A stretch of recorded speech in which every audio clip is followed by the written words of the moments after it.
स्वागत है आप सभी का लर्न एंड फन पे, जहां पे टीचर्स आपको दिल और दिमाग दोनों से पढ़ाते हैं। और आज हम लोग बात करने वाले हैं मूविंग चार्जेस एंड मैग्नेटिज्म के लेक्चर नंबर 2 के लिए। लेक्चर नंबर 1 में हम लोगों ने बात की थी यार कि बायट-सेवर्ट लॉ क्या है। काफी इंपॉर्टेंट लॉ, मैंने आपको बताया था कि अगर वो लॉ आपको नहीं आया, बायट-सेवर्ट लॉ आपने नहीं पढ़ा, तो आगे वाले लेक्चर जो है वो बेकार हो जाते हैं। तो Biot Savart law is the most important law या is the most basic concept of this chapter. अगर वो नहीं है तो आपका आगे के सारे कंसेप्ट समझ जाएंगे। बहुत आसान भाषा में समझाया था। बायट-सेवर्ट लॉ की आज हम एप्लीकेशंस करने वाले हैं, वो तो आप आज के कैप्शन और इसके थंबनेल से समझ ही गए होंगे। एंड सेकेंडली हम अगर हमें बात करें तो हम एम्पियर सर्किटल लॉ को इंट्रोड्यूस भी कर देंगे कि एम्पियर सर्किटल लॉ क्या है। और ये दोनों चीजें बहुत बड़ी उपलब्धि होंगी हमारी अगर हम दोनों ये आज की इस लेक्चर में निपटा देते हैं 40 मिनट्स के। लेकिन सबसे पहले अगर आपको याद दिला दें कि बायट-सेवर्ट लॉ जी ने हमें क्या बताया था फर्स्ट लेक्चर में, तो बायट-सेवर्ट लॉ जी ने हमें बोला था कि जो छोटी सी मैग्नेटिक फील्ड होती है वो mu naught upon 4 pi i d l sine theta upon में आर स्क्वायर होती है, और इसको वेक्टर फॉर्म में भी हम लोग रिप्रेजेंट कर सकते हैं। तो ये बात तो हम लोगों ने कर ली थी।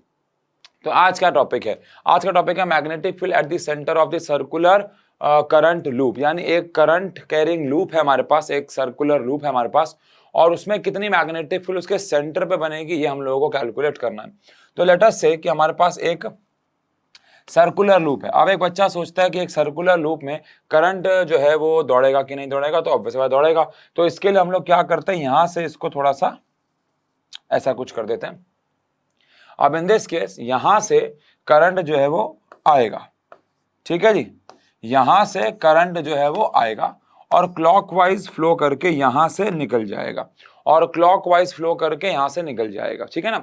अब आप कहोगे ये सर्कुलर लूप तो रहा ही नहीं, एज्यूम दैट ना ये सर्कुलर लूप है, दोनों वायर तो आपस में चिपकी भी होती है, इंसुलेटेड वायर होती है, चिपकी भी होती है ना। हमें इसके सेंटर पे, लेटर से ये इसका सेंटर है O, हमें इसके सेंटर पे मैग्नेटिक फील्ड जो है वो कैलकुलेट करनी है। हमें इसके सेंटर पे मैग्नेटिक फील्ड जो है वो कैलकुलेट करनी है।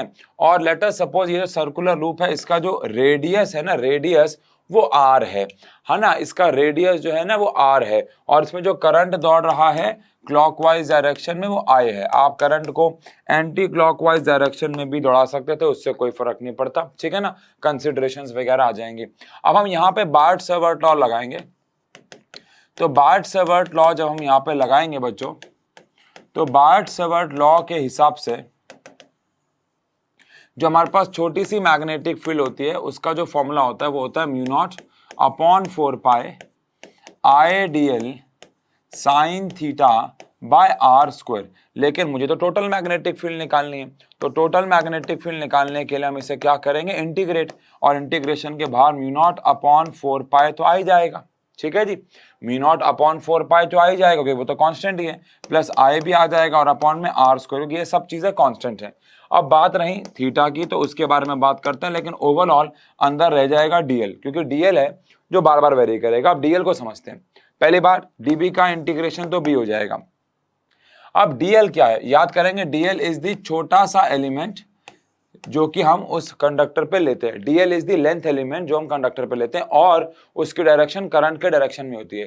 तो डीएल की जो डायरेक्शन होगी वो करंट के डायरेक्शन में होगी, और ये हमारे पास कहीं से भी आप कैलकुलेट कर लो आर है, तो कहीं से भी अगर आप देख लेंगे तो डीएल और आर के बीच में एंगल 90 बनेगा। आपने यहाँ डीएल लिया है तो यहाँ डीएल ले लीजिए, डीएल और आर के बीच में हमेशा जो एंगल बनेगा वो 90 बनेगा। आप कहीं से भी देख लीजिए, डीएल और आर के बीच में जो एंगल फॉर्म होगा वो एंगल क्या होगा, 90 डिग्री होगा हमेशा, ठीक है ना। तो उस केस में म्यू नॉट अपॉन 4 पाई आई साइन तो मेरे पास सीधा सीधा 90 हो गया, अपॉन में आर स्क्वायर। अब अगर ये डीएल छोटा सा लेंथ एलिमेंट है तो सारे DL DL DL DL DL DL DL DL integrate कर दूंगा तो मुझे मिल जाएगा 2 पाई आर। ये सारे डीएल इंटीग्रेट करने से मुझे मिल जाएगा 2 पाई आर। तो मैग्नेटिक फील्ड आ जाएगी मेरे पास mu naught upon 4 pi sine 91 हो गया, एक आर से एक आर कैंसिल हो गया, पाई से पाई कैंसिल हो गया, 2 से 2 कैंसिल हो गया। तो अगर मैं इसको स्टेप बचा के सीधा लिख दूं तो ये मेरे पास कितना आ जाएगा बच्चों, म्यू नॉट आई अपॉन में 2r। कैसे भाई, साइन 91 हो गया, i बच गया, पाई से पाई कैंसिल, 2 से 4 कैंसिल, r से r कैंसिल। तो कुल मिला के मेरे पास जो मैग्नेटिक फील्ड है at the centre of the loop वो आ जाएगी म्यू नॉट i अपॉन में 2r, where mu naught is permeability of free space having the value of 4 pi into 10 की power -7, I is the amount of current passing through the loop and R is the radius। अब अगर मैं ये बात करूं तो मैंने ये एक नंबर ऑफ टर्न के लिए बात की है। अगर हम ऐसे बात करें कि if this loop contains n turns, अगर इस लूप में n नंबर ऑफ टर्न्स हैं, ये एक टर्न है, तो उसके लिए magnetic field mu naught i upon में 2r है। अब अगर हम डायरेक्शन की बात करें तो यहां पे आपको 10th क्लास याद करनी होगी। डायरेक्शन निकालने के लिए we will apply right hand thumb rule. Right hand thumb rule के दो रूप थे, है ना। अगर एक स्ट्रेट वायर है तो जहां वायर में करंट जा रहा है वहां अंगूठा रखो राइट हैंड की, जहां फिंगर्स रैप होंगी that will be the direction of magnetic field, 10th class. और सर्कुलर लूप में क्या होता है, जहां करंट जा रहा है आपको अपनी फिंगर्स वहां पे रैप करनी है। जैसे इस केस में करंट जो है वो क्लॉकवाइज है, अगर करंट क्लॉकवाइज है तो मैं अपनी फिंगर्स को क्लॉकवाइज डायरेक्शन में रैप करूंगा। अगर मैं अपने फिंगर्स को क्लॉकवाइज डायरेक्शन में रैप करूंगा तो मैग्नेटिक फील्ड इनवर्ड आ जाएगी, मैग्नेटिक फील्ड इनवर्ड आ जाएगी, है ना, सही कह रहा हूं, ठीक है। अगर इसी में करंट जा रहा होता एंटी क्लॉकवाइज तो मैं अपने फिंगर्स को ऐसे रैप करता तो मेरा अंगूठा बाहर आ जाता, एंटी क्लॉकवाइज तो मेरा अंगूठा बाहर आ जाता। तो कहने का मतलब है यार कि ये डिपेंड करता है करंट की डायरेक्शन क्या है। तो अगर करंट की डायरेक्शन इस केस में क्लॉकवाइज है तो मैग्नेटिक फील्ड आ जाएगी इनवर्ड, यानी इनसाइड द पेज। हम यहाँ पे बात कर रहे हैं एट द सेंटर, है ना। अब अगर एक लूप में करंट क्लॉक है तो दूसरे वाले में भी क्लॉक होगा, तीसरे वाले में भी क्लॉक होगा, चौथे वाले में भी क्लॉक होगा, और सब की डायरेक्शन इनवर्ड इनवर्ड इनवर्ड आ जाएगी। तो अगर ऐसा है तो मुझे मैग्नेटिक फील्ड जो कि एक टर्न की है mu not I upon 2r, अगर ये एक टर्न की है mu not I upon 2r तो मैं इसको n टर्न्स में कैसे कन्वर्ट करूंगा, तो आंसर है इसको n से मल्टीप्लाई कर दूंगा। तो ओवरऑल जो मेरे पास मैग्नेटिक फील्ड आ जाएगी वो आ जाएगी mu not an I upon 2r। तो ये हमारे पास मैग्नेटिक फील्ड आ जाएगी for a circular loop carrying n number of turns. अगर एक सर्कुलर लूप में n नंबर ऑफ टर्न्स है तो ये वाला फॉर्मूला लगा के हम इसे सॉल्व जो है बच्चों वो कर देंगे, ठीक है जी, आसान है। अब ये जो हमने डेरिवेशन की है यानी कि magnetic field eight the centre, यही सेम काम अब हमें करना है magnetic field eight axial point. यानी कि हमने जो काम अभी एक सर्कुलर लूप के सेंटर पे किया है इधर, अब हमें उसके एक्सियल पॉइंट पे करना है। इसको ऐसे समझो, ये सर्कुलर लूप है, हमने अभी इसके सेंटर पे काम किया, अब आपको इसके एक्सियल पॉइंट पे काम करना है। तो और एक्सियल पॉइंट पे काम करने के लिए यानी कि अच्छा सारा का सारा डायग्राम 3 डायमेंशनल होता है, तो थोड़ा सा बस डायग्राम यहाँ पे अगर आप समझ गए तो डेरिवेशन तो आप समझ ही जाओगे, ठीक है ना। सोचो एक बात पहले तो कि यहाँ पे हमारे पास एक सर्कुलर लूप है, अब ये सर्कुलर लूप ऐसे है, ठीक है ना, और इस सर्कुलर लूप में कुछ मान लो इस प्रकार से करंट जो है वो दौड़ रहा है, ठीक है ना, कुछ इस प्रकार से करंट दौड़ रहा है, और इस सर्कुलर लूप का जो रेडियस हमारे पास है वो रेडियस है पिछली बार की तरह r ही। लेकिन हमें इसके सेंटर पे मैग्नेटिक फील्ड नहीं निकालनी, हमें इसके एक्सियल दिस पॉइंट पे हमें सेंटर तो ओ ही है, हमें यहाँ पे मैग्नेटिक फील्ड नहीं निकालनी है, हमें इसके एक्सियल पॉइंट पे मैग्नेटिक फील्ड निकालनी है। तो अगेन हमने यहाँ पे एक छोटा सा डीएल एलिमेंट ले लिया। अब ये जो डीएल एलिमेंट है वो कैसा होगा, अगर इस वायर में सर्कुलर लूप में करंट ऐसे से दौड़ रहा है तो डीएल एलिमेंट इनवर्ड होगा, और नीचे भी एक डीएल एलिमेंट ले लेंगे वो आउटवर्ड हो जाएगा, है ना। इमेजिन करो, मान लो आप इस सर्कुलर लूप को यहां से देख रहे हो इधर से, ठीक है ना, तो आपको इस सर्कुलर लूप में करंट ऐसे जा रहा है, तो ऊपर वाले डीएल में अगर ऐसे जा रहा है करंट तो ऊपर वाले डीएल में करंट हो गया इधर और नीचे वाले डीएल में इधर, तो ऊपर वाले डीएल की डायरेक्शन इधर हो गई, नीचे वाले की इधर, लेकिन ये तो हमने ऐसे बनाया है, तो ऊपर वाले डीएल की हो गई इनवर्ड और नीचे वाले डीएल की हो गई आउटवर्ड। और अगर हमें मैग्नेटिक फील्ड कैलकुलेट करनी है एट दिस पॉइंट, तो सबसे पहले तो हम ये a डिस्टेंस पे एक्सियली a डिस्टेंस पे इसकी दूरी पे बैठे हुए हैं। तो अगर मैं यहाँ पे मैग्नेटिक फील्ड कैलकुलेट करूं तो मैग्नेटिक फील्ड की जो डायरेक्शन है, पहली बात तो मुझे मिलेगी क्रॉस से, है ना। ये dl है और ये जो इनके बीच का डिस्टेंस है ये r है, ये a है, तो ये कितना हो गया, सबसे पहली बात तो r² प्लस a²। सेम ये भी हो जाएगा आर स्क्वायर प्लस ए स्क्वायर। थोड़ा बड़ा लिख दूं क्या? अगर रेडियस है हमारे पास r और डिस्टेंस है a, तो पाइथागोरस थ्योरम जी के हिसाब से ये हो जाएगा हमारे पास आर स्क्वायर प्लस ए स्क्वायर। ये तो कूल है। और ऐसे ये भी हो जाएगा। पहली बात तो ये है। दूसरी बात, डीएल के लिए मैग्नेटिक फील्ड की जो डायरेक्शन होगी वो इधर होगी। अब ऐसा क्यों भाई? ये डीएल अंदर की तरफ है, आर इधर है ना। तो डीएल अगर मैं दो स्टाइलस ले लूं, एक और कहां गया, ध्यान से सुनना, थोड़ा आगे आ जाता हूं। डीएल अगर हमारे पास अंदर की तरफ है और आर यानी आर स्क्वायर प्लस ए स्क्वायर, ऐसे आई होप आपको बताओ dl cross r, dl cross r, dl cross r, dl cross r करते हैं, तो जो डायरेक्शन आ जाएगी मैग्नेटिक फील्ड की वो इस डायरेक्शन में आ जाएगी। इसको राइट हैंड स्क्रू रूल बोलते हैं। अच्छा, हो सकता है यार आप में से बहुत सारे बच्चों को राइट हैंड स्क्रू रूल ना पता हो, तो आप मुझे बता दीजिएगा एक बारी कि अगर आपको राइट हैंड स्क्रू रूल ना पता हो तो कमेंट सेक्शन पे लिख दीजिएगा। हम लोग इसके ऊपर या तो फिर सारे रूल्स के ऊपर एक डेडिकेटेड वीडियो ले आएंगे कि यार ये रूल समझ नहीं आ, क्योंकि जहां तक मेरा एक्सपीरियंस है 11th क्लास सब पारी करके आए तो राइट हैंड स्क्रू रूल तो आता ही होगा, थंब रूल आता होगा ना क्रॉस प्रोडक्ट से।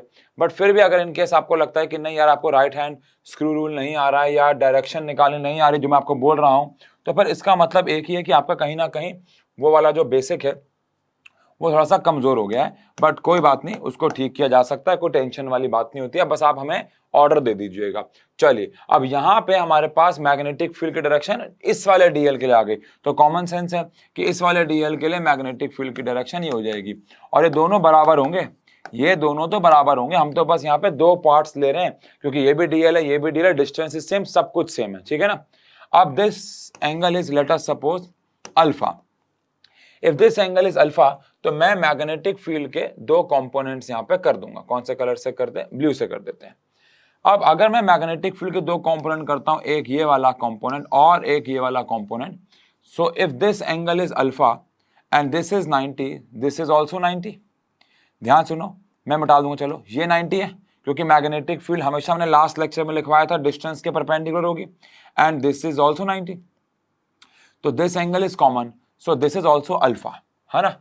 बेसिक सी मैथ्स है, बहुत ज्यादा मैथ्स तो नहीं है, बट कई बच्चों को ये बहुत ज्यादा भी लग सकती है, बट बहुत बेसिक बात है। अगर मैं दोबारा समझाऊं तो if this angle is alpha, this is 90, this is also 90, तो this is common, so this is also alpha.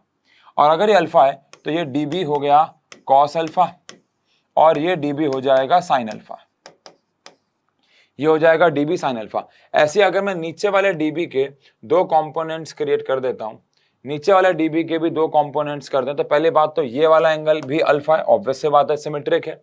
और अगर ये वाला एंगल भी अल्फा है तो डीबी के भी, नीचे वाले डीबी के भी अगर मैं दो कंपोनेंट्स क्रिएट करता हूं तो ये वाला एंगल भी अल्फा हो जाएगा। अब डीबी के अगेन ये हो जाएगा कॉस अल्फा, कॉस के साथ एंगल के साथ वाला अल्फा होता है, और ये हो जाएगा डीबी साइन अल्फा।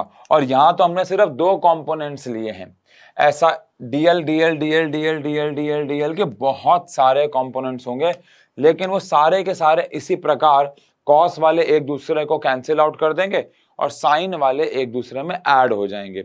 बिल्कुल इसी प्रकार कॉस वाले कंपोनेंट्स एक दूसरे को कैंसिल आउट कर देंगे, लेकिन साइन वाले कंपोनेंट्स विल ऐड। और अगर मुझे फॉर नेट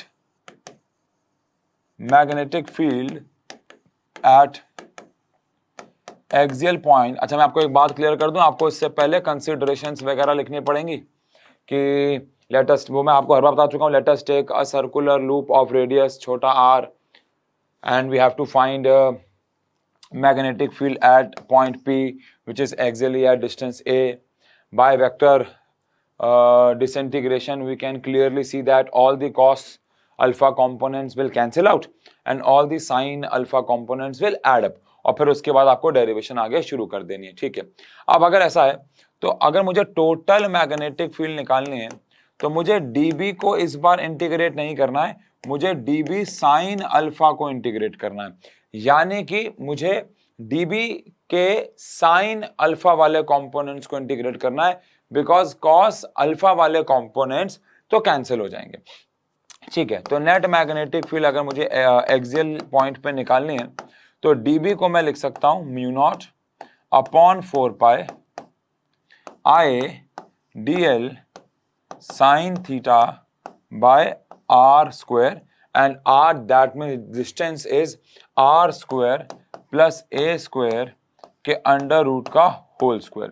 ये मैंने पूरा अभी सिर्फ dB लिखा है, साथ में साइन अल्फा चल रहा है। Sine alpha is something different and theta is the angle between dl and position, वो तो अलग बात है। तो यहां से हमारे पास म्यू नॉट अपॉन 4 पाई तो बाहर ही आ गया, यहां से आई भी बाहर आ गया और यहां से आर स्क्वायर प्लस ए स्क्वायर भी बाहर आ गया। अब अंदर और ऑब्वियस बात है साइन अंदर दो चीजें बच गई। पहली चीज क्या बच गई, एक तो बच गई हमारे पास dl, sine alpha is constant तो साइन अल्फा को मैं बाहर ले आया। अब अंदर जो साइन थीटा बच गया था वो साइन 90 हो जाएगा। कैसे भाई, साइन 90 कैसे हो जाएगा, dl कहाँ है, अंदर है और आर स्क्वायर प्लस ए स्क्वायर इधर है, ये वाला dl बाहर है। तो आप कोई भी इस सर्कुलर लूप में कोई भी dl ले लो, वो r के साथ 90 डिग्री का एंगल बना रहा होगा, तो साइन 90 हो जाएगा। अब अगर ऐसा है तो मैग्नेटिक फील्ड एक्सियल पॉइंट पे आ जाएगी म्यू नॉट अपॉन 4 पाई, म्यू नॉट अपॉन 4 पाई आए, म्यू नॉट अपॉन 4 पाई आए साइन अल्फा रहेगा अभी फिलहाल, अपॉन में आर स्क्वायर प्लस ए स्क्वायर। अब इनटू में अगर बात करें यहाँ पे बच्चों तो साइन 90 तो क्या हो गया 1। अब ये जो है dl, ये dl छोटा सा एलिमेंट था, ऐसे सारे dl ऐड करूंगा तो क्या आ जाएगा 2 पाई r आ जाएगा। यस, सारे dl ऐड कर दूंगा तो आ जाएगा 2 पाई r। अब 2 पाई r यहाँ पे आ गया। अब इसको हम कैसे और आगे सॉल्व कर सकते हैं, पहली बात तो पाई से पाई कैंसिल हो जाएगा, 2 से 4 तो ये आ जाएगा mu naught I sine alpha r upon में 2 आर स्क्वायर प्लस ए स्क्वायर। यहां तक तो कोई दिक्कत नहीं होनी चाहिए। अब हम क्या करेंगे, साइन अल्फा की वैल्यू पुट कर देंगे। देख रहे हो कितने मजेदार डेरिवेशन है। अब यहां से हम साइन अल्फा की वैल्यू पुट करने वाले हैं बस। अब साइन अल्फा की वैल्यू कैसे पुट करें भाई, साइन अल्फा की वैल्यू मैथ्स लगा के पुट करेंगे। ये अल्फा है, साइन क्या होता है, साइन होता है परपेंडिकुलर अपॉन हाइपोटेन्यूज, साइन होता है perpendicular upon hypotenuse. I repeat, sine होता है परपेंडिकुलर अपॉन हाइपोटेन्यूज। अब अगर ये परपेंडिकुलर अपॉन हाइपोटेन्यूज होता है तो क्या मैं इसको इस तरीके से रिप्रेजेंट कर दूं, ये कि भाई साइन अल्फा आ गया perpendicular, perpendicular is r and hypotenuse is r square plus A square का अंडर रूट, तो आर अपॉन में under root r square plus ए स्क्वायर। तो कुल मिला के यहां पे अगर मैं r की वैल्यू पुट कर देता हूं तो ये आ जाएगा mu naught I r square upon में 2, ये आर स्क्वायर प्लस ए स्क्वायर की पावर 1 है और ये हाफ है, तो आर स्क्वायर प्लस ए स्क्वायर की पावर 3/2। और ये बहुत ही अजीब सा दिखने वाला विशाल सा फॉर्मूला हमारे पास आ गया है। But again this is only for 1 turn, ये सिर्फ हमने अभी एक टर्न के लिए निकाला है। अब अगर हमारे पास एक से ज्यादा टर्न्स होते हैं, यानी कि मान लो n नंबर ऑफ टर्न्स हमारे पास अगर एक लूप में आ जाते हैं, मान लो for n turns in a loop, तो अगेन बात वही है, एक के लिए जो मैग्नेटिक फील्ड आ रही है वो इधर है, तो दूसरे के लिए भी इधर होगी, तीसरे के लिए भी इधर होगी, सब के लिए ऐड हो जाएगी। और अगर ऐड हो गई और नंबर ऑफ टर्न्स अगर n है तो जो टोटल मैग्नेटिक फील्ड हमारे पास एक्सियल पॉइंट पे आ जाएगी वो आ जाएगी म्यू नॉट n, बस ऐड हो जाएगा ना n, बाकी तो सब सेम रहेगा। आए आर स्क्वायर अपॉन में 2 आर स्क्वायर प्लस ए स्क्वायर की पावर 3/2। अब यहां पे मैं एक सवाल पूछता हूं आप सबसे कि एक्सियल पॉइंट पे जो हमने मैग्नेटिक फील्ड की डेरिवेशन कर दी, एक्सियल पॉइंट है क्या, कुछ भी नहीं है। अगर एक सेंटर है या एक सर्कुलर लूप है, अभी तक ये जो पीछे हमने डेरिवेशन की सर्कुलर लूप की हमने सेंटर पे की, ये सर्कुलर लूप था हमने उसके सेंटर पे की। अब अगर मैं उसके सेंटर से दूर जा रहा हूं और यहां पहुंच गया तो अब मुझे यहां डेरिवेशन करनी, सही कह रहा हूं, तो ये है एक्सियल पॉइंट। अब अगर एक्सियल पॉइंट में मैं यहां खड़ा हूं और मैं धीरे धीरे उसके सेंटर की तरफ जाता हूं और ए को 0 कर देता हूं, अगर मैं इसके सेंटर पे हूं यानी कि O पे, तो A की वैल्यू 0 हो गई ना। अगर मैं P पॉइंट पे खड़ा हुआ हूं एक्सियली इससे A दूरी पे, तो A इज समथिंग। बट अगर मैं धीरे धीरे इसके करीब जाऊं और इसके सेंटर पे पहुंच जाऊं, तो A कम होता होता होता होता एट द एंड A 0 हो जाएगा। अब अगर A 0 कर दिया तो इससे वो वाला फॉर्मूला आना चाहिए जो हमने अभी at centre of the circular loop पे निकाला। और अगर वो फॉर्मूला आ रहा है तो ठीक है, एक जस्टिफिकेशन मिल जाती है कि ये फॉर्मूला भी ठीक है। लेकिन अगर नहीं आया, इसका मतलब है कि हमने यहाँ पे कुछ गलती कर दी है, कुछ गड़बड़ी कर दी है। चलो आओ, इससे यहाँ पर डेरिवेशन जो है हमारी खत्म हो गई, ठीक है। अब मान लेते हैं यहाँ पे मैं बोल रहा हूं कि magnetic field at center of circular loop from the formula at axial point। Axial point के फॉर्मूले से हम क्या सर्कुलर लूप के सेंटर पे मैग्नेटिक फील्ड का फॉर्मूला ऑब्टेन कर सकते हैं? आओ भाई बात करें। तो क्या ऐसा कहना ठीक है कि अगर मैं खड़ा हुआ हूं एट सेंटर में RE वाला सेंटर आता है ना, सेंटर है ना, हाँ, एक तो यार बड़ी अंग्रेजी के बड़े बड़े मस्ती है, शायद RE वाला सेंटर होता है, तो देख लेना यार। At centre of circular loop, अगर मैं सर्कुलर लूप के सेंटर पे आ गया हूं बच्चों, अगर मैं सर्कुलर लूप के सेंटर पे आ गया हूं, तो A की जो वैल्यू है वो तो 0 हो जाएगी। ये जो A है वो 0 हो जाएगा, क्यों? क्योंकि मैं यहां से वापस यहां आ गया हूं, तो A तो खत्म हो गया। अब अगर A की वैल्यू 0 हो जाती है, तो इस A की वैल्यू को अगर आप यहां पुट करते हो, तो जो मैग्नेटिक फील्ड है वो आ जाएगी हमारे पास कितनी, mu naught N I R square upon में A को तो आपने खत्म कर दिया ना, A को खत्म कर दिया तो आ गया 2 R स्क्वायर की पावर 3/2। सही कह रहा हूं।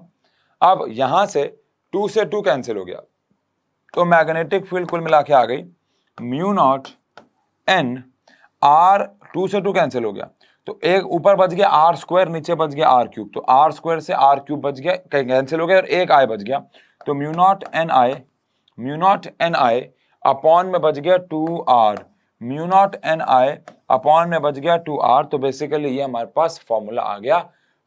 एक्सियल पॉइंट की मदद से भी हम सेंटर का फॉर्मूला निकाल सकते हैं, और ये फॉर्मूला बिल्कुल सेम है इस फॉर्मूले से। तो इसका मतलब है कि हमने जो एक्सियल पॉइंट पे भी काम किया है वो सही है, एक जस्टिफिकेशन मिल जाती है और कुछ नहीं है बस, ठीक है जी।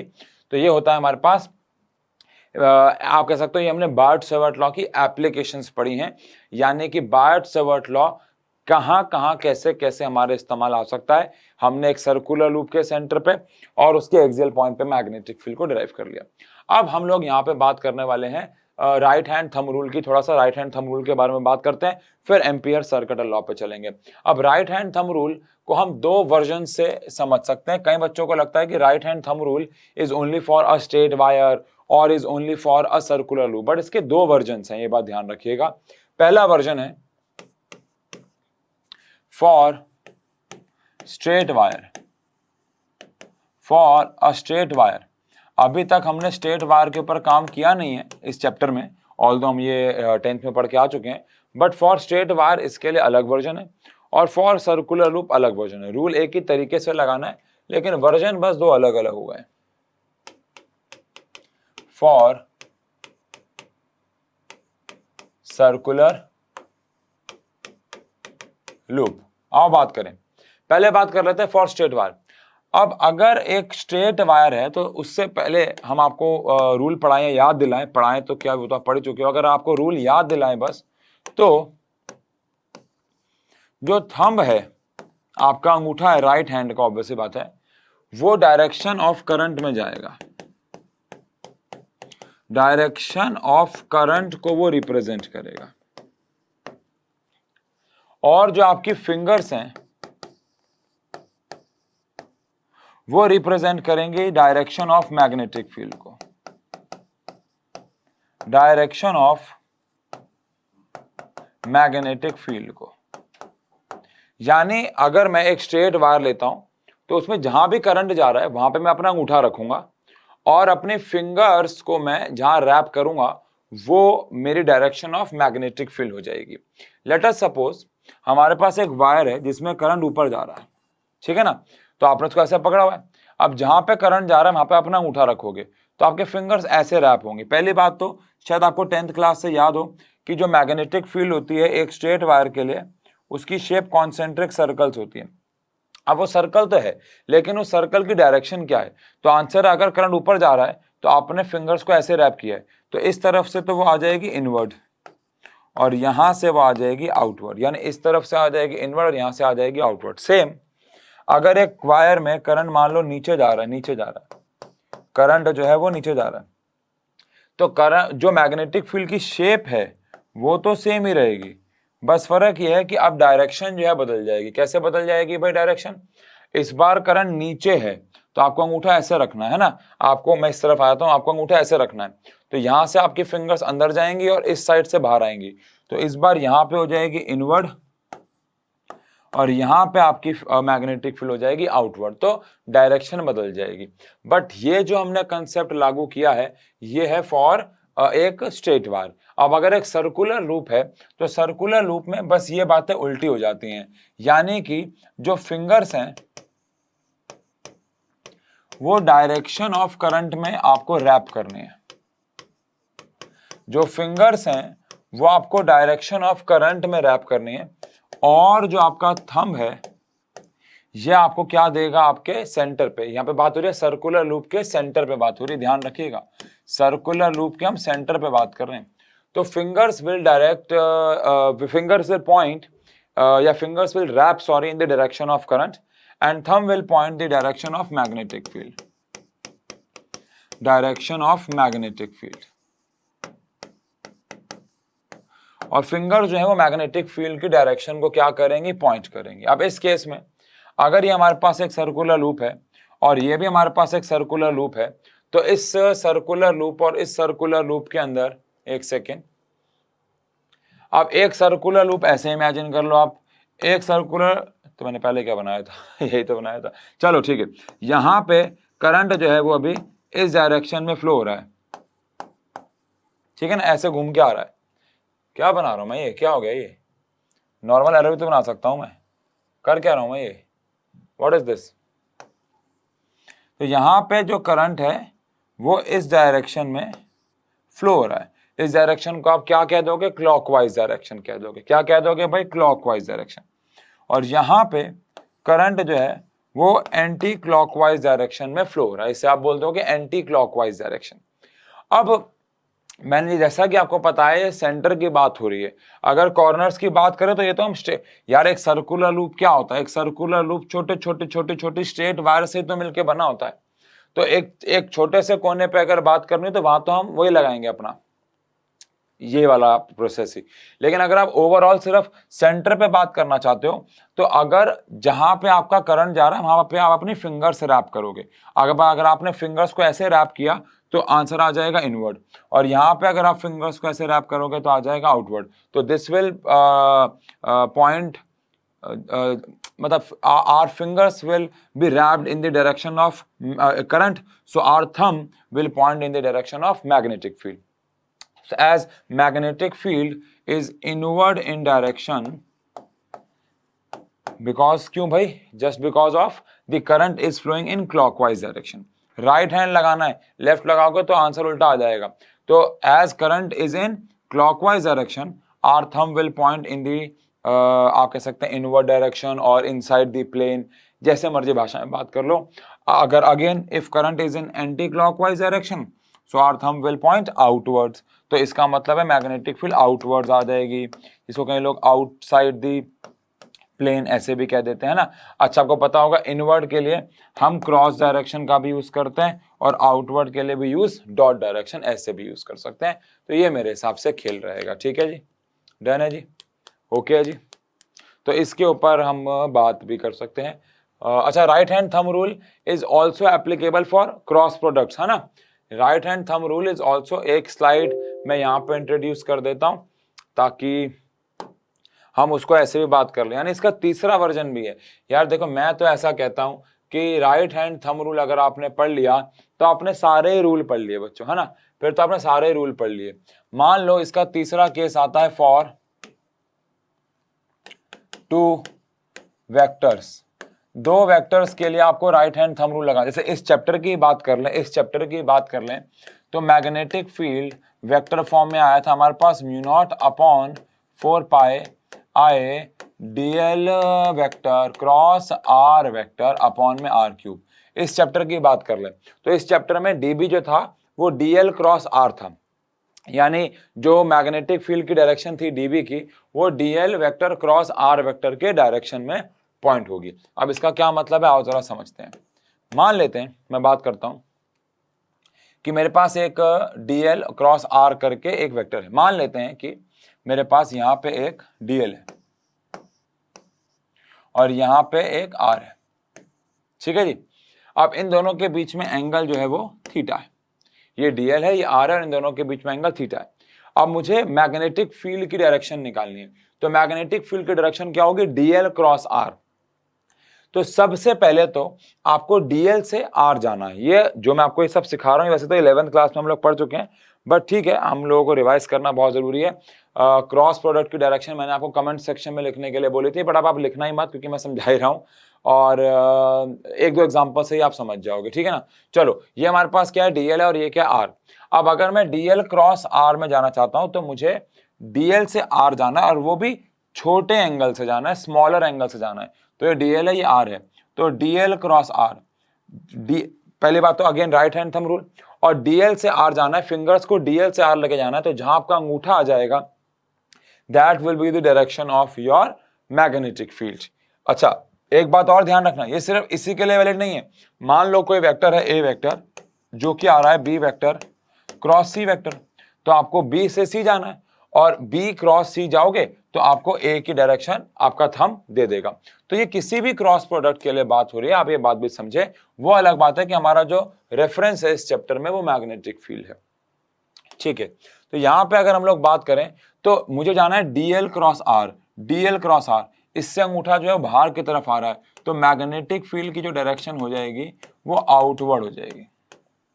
अब अगर इसी को इस वाले एग्जांपल से समझ लें कि ये हमारे पास डीएल है और ये हमारे पास आर है, तो पहली बात तो ये बड़ा एंगल है और ये छोटा एंगल, आपको छोटे एंगल से जाना है। अगेन डीएल से आर जाना है, तो डीएल क्रॉस आर, अगेन हमारे पास मैग्नेटिक फील्ड आ जाएगी आउटवर्ड। तो इस प्रकार से आप कोई, जैसे कि एक केस करते हैं, जिसे मान लो डीएल जो है वो क्रॉस डायरेक्शन में है, डीएल जो है वो क्रॉस डायरेक्शन में और आर जो है वो नीचे है। अब इसको समझना है ऐसे, देखो डीएल जो है वो क्रॉस डायरेक्शन में, क्रॉस का मतलब होता है अंदर, और आर जो है वो नीचे है। मतलब आपको अगर आप मेरे नजर से देखोगे तो आपको ऐसा नजर आएगा, लेकिन वैसे ये डीएल अंदर है, डीएल अंदर है, अंदर क्रॉस मतलब अंदर, और आर इधर है। अब मुझे डीएल क्रॉस आर जाना है, मुझे डीएल क्रॉस आर जाना है, मुझे डीएल क्रॉस आर जाना है, तो इससे आंसर लेफ्ट वर्ड आ जाएगा। तो मैग्नेटिक फील्ड जो है वो लेफ्ट वर्ड्स आ जाएगी। तो ये बस आपको ध्यान रखना है कि डीएल क्रॉस आर जाना है और उससे जहां अंगूठा पॉइंट हो जाएगा वो मैग्नेटिक फील्ड की डायरेक्शन हो जाएगी। तो एक रूल है और तीन तीन आपके फायदे हैं। इससे आप स्ट्रेट वायर के लिए भी काम कर सकते हो, इससे आप एक सर्कुलर लूप के लिए भी काम कर सकते हो, इससे आप दो वेक्टर्स के बीच में अगर कोई एंगल है तो उसके लिए भी आप काम कर सकते हो। तो ये बहुत ही काम की चीज होगी मेरे हिसाब से, ठीक है ना। चलिए, अब इस चैप्टर का एक नया फेज आप कह सकते हैं शुरू हम कर रहे हैं, which is amperes circuital law. इसको हम शॉर्ट में ACL भी बोल देते हैं, एम्पियर सर्किटल लॉ। अब ये एम्पियर्स सर्किटल लॉ क्या है, एम्पियर सर्किटल लॉ क्या बताता है, आओ जरा इसके बारे में थोड़ी सी बात कर लें। बहुत सारी ये जो टॉपिक है बहुत ज्यादा चलने वाला है, मतलब बहुत ज्यादा से मेरा कहने का मतलब है, अगेन आप समझो, मैं बताता हूँ। जैसे हमारा आप ना रिलेट करो, जैसे फर्स्ट चैप्टर था, फर्स्ट चैप्टर में हमारे पास कूलम्स लॉ आया था। Coulomb's law is somehow similar to Biot Savart law. फिर कूलम्स लॉ का हमारा गॉस लॉ आया था ना, गॉस लॉ, तो एम्पियर सर्किटल लॉ वो कुछ वैसा ही है। लेकिन एम्पियर सर्किटल लॉ को कैसे स्टेट करें, से कैसे समझें, तो आप कह सकते हो कि according two ampere circuital law the total linear magnetic field integral for a closed loop. मुझे पता है इसको पढ़ के समझ में नहीं आता क्या लिखा हुआ है, but the total linear magnetic field integral for a closed loop is always equal to mu naught times the net current threadening the surface. ये वर्ड बहुत इंपॉर्टेंट है, थ्रेडनिंग द सरफेस। इसको समझते हैं क्या, देखो क्या लिखा हुआ है यहां, the total linear field integral for a close loop is always equal to mu naught times the net current threading the surface, which means कि अगर मेरे पास, पहले तो यहां पे बहुत सारे वर्ड्स हैं जो आपको समझने हैं। सबसे पहला वर्ड आपको समझना है linear magnetic field integral. Linear magnetic field integral का मतलब है कि मैं मैग्नेटिक फील्ड को इंटीग्रेट कर रहा हूं लीनियरली। मैं मैग्नेटिक फील्ड को एक छोटे से डीएल के लिए फिर इंटीग्रेट कर रहा हूं for a closed loop. For a closed loop magnetic field को इंटीग्रेट कर रहा हूं लीनियरली, यानी एक वायर पे लीनियरली, एक सर्कुलर लूप पे, एक सोलेनॉइड, किसी भी क्लोज्ड लूप के लिए, जो एक लूप हो जो क्लोज्ड हो, उसके लिए मैग्नेटिक फील्ड का इंटीग्रेशन निकालने वाले हैं। इसको हम बोलेंगे, पहले तो सीखो आप, इसको बोलते हैं linear magnetic field integral for a closed loop. मैंने यहाँ पे गोला मारा हुआ ना, गोला मारेंगे तो याद करेंगे फर्स्ट चैप्टर, ये गोले का मतलब है कि हम क्लोज्ड लूप पे काम कर रहे हैं। तो linear magnetic field integral for a closed loop is always equal to the mu naught times net current threading the surface. अब यहाँ पे एक और वर्ड है, वो है थ्रेडनिंग द सरफेस या threading the loop. Threading the surface हमारा कहने का मतलब है लूप सरफेस। अब वो लूप सरफेस क्या है वो अभी हम जब डेरिवेशन या इसका यूज करेंगे तो मैं आपको समझाऊंगा, लेकिन थ्रेडनिंग का मतलब यहाँ पे क्या है ये समझना बहुत जरूरी है। उससे पहले दोबारा से हम जरा ये समझ लें कि ये हमने क्या लिखा हुआ है, the linear magnetic field integral, the linear magnetic field integral, the linear magnetic field integral, ये लिखा हुआ है the linear magnetic field integral for a closed loop. The linear magnetic field integral for a closed loop is mu naught times the net current threading the surface, is mu naught times the net current threading the surface। अब threading का मतलब क्या है? threading का मतलब वैसे तो यहाँ पे चीरना, पर समझो ये कोई सरफेस है, ये कोई लूप है। अब इसके अंदर से अगर वायर एक बार यहाँ से पार हो रही है, एक तो आपको दिख नहीं रहा होगा बिकॉज ये हमारा ब्लैक ही है ना, इसको व्हाइट कर दें क्या? कोई व्हाइट कलर की चीज नहीं पड़ी क्या इस कमरे में? क्योंकि आपको ब्लैक के ऊपर तो ब्लैक दिख ही नहीं रहा होगा, है ना। इसको व्हाइट कर देते हैं, ऐसा कर देते हैं, एक सेकेंड दो मुझे, इसको व्हाइट कर देते हैं। प्रूफ तो वैसे भी आज हम नहीं करने वाले हैं, ताकि आपको दिख जाएगा, कि वैसे आपको दिखेगा नहीं तो फिर आपको वैसे मजा नहीं आएगा। ये ठीक रहेगा, है ना। अब तो व्हाइट हो गया, ओह माय गॉड, आधा क्यों व्हाइट हो गया? चलो कोई बात नहीं। मान लो ये मेरे पास एक सरफेस है। अब अगर ये सरफेस है और ये एक बार इसमें करंट जा रहा है और ये इसको एक बार ऐसे चीर रही है, ये सरफेस को एक बार ऐसे चीर रही है, तो net current threading the surface is I. अब मान लो ये वायर इसको दो बार चीरती है, मतलब कैसे, एक बार यहां से आती है और ये बाहर से आके एक बार फिर अंदर से जाती है, तो ये हो जाएगा 2i, जैसे कपड़े सिलते हैं यार। अच्छा अब एक बात सुनना, अगर ये यहां से जाती है और यहीं से इसी सरफेस से वापस आ जाती है, इसको इस तरीके से भी समझ सकते हो आप कि मान लो यहां पे एक सरफेस है, ठीक है ना। अब इस सरफेस से यहां से एक वायर गई और आए करंट चला गया, ये क्या हो रहा है, ये सरफेस क्या है, सरफेस से वायर जा क्यों रही है, वो तो हम समझेंगे जब हम एप्लीकेशन पढ़ेंगे, इसके यूज पढ़ेंगे। लेकिन पहले लॉ तो समझो कि अगर इस सरफेस से wire I amount of current लेके जा रही है तो net current threading the surface I हो गया। लेकिन मान लो केस 2 लेते हैं कि ये मेरे पास एक सरफेस है और यहां से वायर जाती है और यही वायर घूम के वापस भी आ जाती है, तो ऑब्वियसली बात है आई अमाउंट ऑफ करंट लेके वापस भी आ गई। अब अगर ये वापस भी आ गई तो इस वाले केस में net current threading the surface I था, लेकिन इस वाले केस में जीरो हो जाएगा। जीरो क्यों हो जाएगा? बिकॉज अगर आई गया है तो I वापस भी आ गया है, तो net current threading the surface is 0। अब समझो मेरे पास ये एक वायर है, इसमें यहां से करंट गया, यहां से आया और वापस यहां चला गया, तो I आया, I चला भी गया और I वापस आया, तो नेट करंट I बचा, क्योंकि एक I आया, एक I चला भी गया, एक I आया। But the most important part is, अगर I अमाउंट ऑफ करंट आया और ये वायर बाहर से गई, समझ रहे हो, बाहर से गई और फिर अंदर आ गई, जैसे कि स्पाइरल में होता है, इसको इस तरह के समझो कि वो बाहर से गई और फिर अंदर आ गई। मतलब समझाता हूं, जैसे मान लो ये एक वायर है, अब यहाँ पे इस वाली वायर में करंट यहां से गया लेकिन बाहर से आया, यहां से गया लेकिन बाहर से आया, यहां से गया लेकिन बाहर से आया, यहां से गया लेकिन बाहर से आया, यहां से गया लेकिन बाहर से आया, तो वो जा तो अंदर से रहा है लेकिन आ बाहर से रहा है। तो अगर एक बारी में आई करंट आया, आए तो जितनी बार वो खुद चीरेगा, मान लो 1 2 3 4, तो 4 आई हो जाएगा। अल्टीमेटली करंट आने वाला आए अगर आप ले रहे हो, तो जाने वाला अगर उसके अंदर से होकर जा रहा है तो माइनस आई लेना है।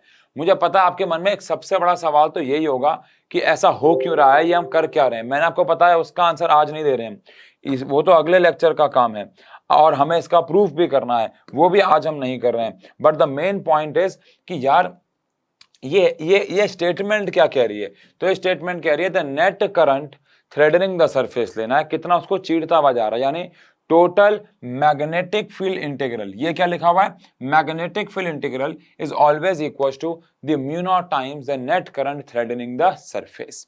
इसका क्या मतलब है, इसके क्या यूज हैं, ये हम अगले लेक्चर में सीखेंगे, यूज पढ़ेंगे।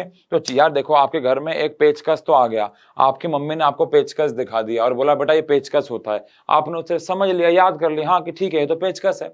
लेकिन आप मुझे बताओ, वो पेचकस आपने जब यूज किया, जब उससे आपने स्क्रू को खोला, तब आपको समझ में आया इसका असली काम क्या है। ऐसे ये भी है, मैंने भी आपको एम्पियर सर्किट लॉ पढ़ाया, आपने पढ़ लिया, बस समझना थोड़ी है, अभी समझना इसका यूज है, इसका यूज क्या है, ये इंटीग्रेट कैसे होंगे, आए एक्चुअली कैसे लेंगे, वो हम समझेंगे। ठीक है बच्चों, अगले लेक्चर के अंदर। और सभी को 15 अगस्त की बहुत बहुत शुभकामनाएं, सभी को इंडिपेंडेंस डे की मुबारकबाद। और बस ठीक है, बस देश को प्यार तो हमें हर वक्त करना है। देश को प्यार करने के अलग अलग तरीके होते हैं और पढ़ाई उसमें से एक है। तो अब पढ़ के अपने देश का नाम रोशन करके देश के प्रति प्यार दिखा सकते हैं। Thank you so much.